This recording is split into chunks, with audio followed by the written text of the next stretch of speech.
السلام علیکم دوستو، welcome to my YouTube channel. دوستو آج کا ہمارا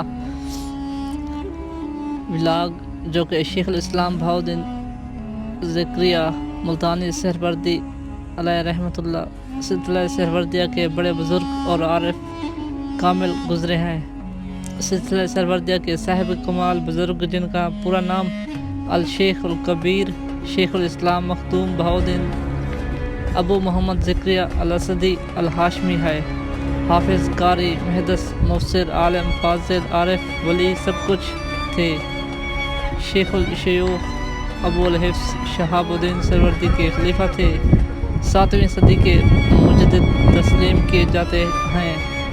ظاہری و باطنی علوم میں یکتاء روزگار تھے۔ اسلام کے عظیم مبلغ تھے۔ آپ کے جد امجد مکہ معظمہ سے خوارزم آئے، پھر ملتان مستقل سکونت اختیار کی۔ یہی 578 عیسوی میں آپ پیدا ہوئے۔ نسبتاً سادات ہاشمی ہیں۔ تو دوستو یہ ہے آپ کا مقبرہ رکن علم قطب الدین بہاؤالدین زکریا کا اندرونی منظر مقبرے کا۔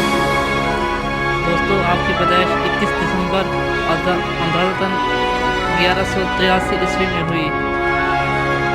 کوٹ کروڑ لال اسم لیا میں۔ وفات اندازتاً 1262 7 صفر 661 ملتان میں ہوئی۔ مذہب آپ کا اسلام ہے۔ سلسلہ سہروردیہ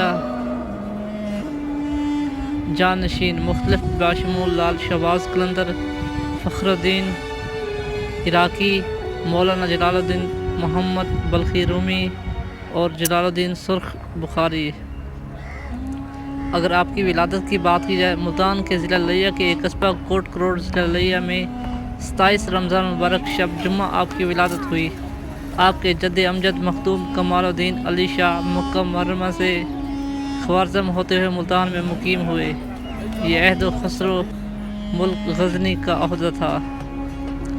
حسب و نسب آپ کے والد کی جانب سے اسد ہاشمی اور والدہ کی جانب سے حسنی ہیں۔ تحصیل و علم آپ چھوٹی عمر میں یتیم ہو گئے۔ 12 سال کی عمر میں قرآن مجید حفظ کر لیا۔ پھر بخارا میں تحصیل علم کی بعدازاں حرمین شریف پہنچے۔ حج و زیارت سے فارغ ہو کر بیت المقدس میں بھی علم حاصل کیا اور علم حدیث کی خاطر یمن بھی گئے۔ والد گرامی کے انتقال کے بعد آپ نے محض حصول علم فن کے لیے پیادہ پایا خراسان کا سفر کیا۔ اس کے بعد بلخ، بخارا، بغداد اور مدینہ منورہ کے شہر آفاق مدارس میں رہ کر تعلیم حاصل کی۔ تو دوستو آپ 5 سال تک مدینہ منورہ میں رہے، جہاں رحمت حدیث پڑھی بھی اور پڑھائی بھی۔ 15 سال اسلام کے مشہور مدارس و جامعات میں رہ کر معقولات و منقولات کی تکمیل کی۔ مدینہ منورہ میں ہی حضرت کمال الدین محمد یمنی محدث رحمۃ اللہ علیہ سے حدیث کی تصحیح کرتے رہے۔ جب پورا تجربہ حاصل ہو گیا تو آپ مکہ معظمہ حاضر ہوئے اور یہاں سے بیت المقدس پہنچ کر انبیاء کرام علیہ السلام کے مزارات کی زیارت کی۔ اس عرص میں آپ نہ صرف علم و ظاہر کی تکمیل کی مصروف رہے، بلکہ بڑے بڑے بزرگان دین اور مکملین علوم باطنی کی صحبتوں سے بھی فیض یاب ہوئے۔ تو دوستو اگر بیت خلافت کی بات کی جائے، یمن سے آپ بغداد شریف تشریف لائے اور ابو الفتح شہاب الدین سہروردی کی خانقاہ پہنچے۔ آپ نے 17 دنوں میں بیت الخلافت عطا فرما دی۔ بیت المقدس سے مختلف بلاد، مشائخ اور مزارات کی زیارت کرتے ہوئے مدینہ العلم بغداد میں آئے تو اس وقت حضرت شیخ شہاب الدین عمر سہروردی رحمۃ اللہ کا طوطی بول رہا تھا۔ ان کی ذات گرامی مرجع خلائق بنی ہوئی تھی۔ بڑا دربار تھا، بڑا تقدس۔ آپ رحمۃ اللہ علیہ ان کی خدمت میں حاضر ہوئے تو دیکھتے ہی فرمایا، بعد سفید آ گیا جو میرے سلسلہ کا آفتاب ہوگا اور جس سے میرا سلسلہ بیت الوسط پذیر ہوگا۔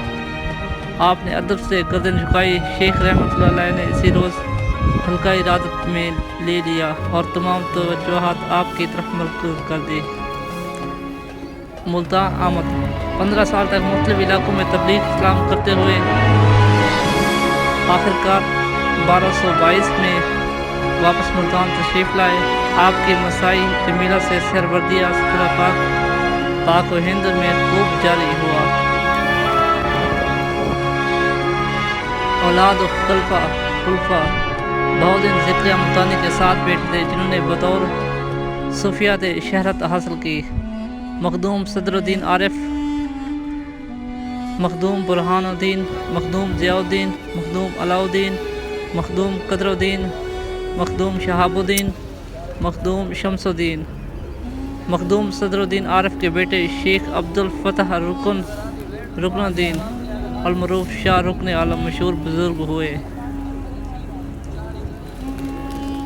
بہاؤالدین ذکریہ یونیورسٹی، آپ ہی کی نسبت سے ملتان یونیورسٹی کا نام جامعہ بہاؤالدین ذکریہ رکھا گیا۔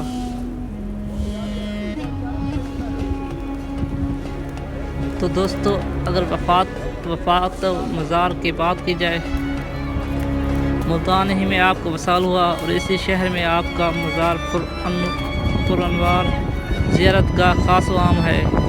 مزار بہاؤالدین ذکریہ ملتانی فن تعمیر کا بہترین نمونہ ہے۔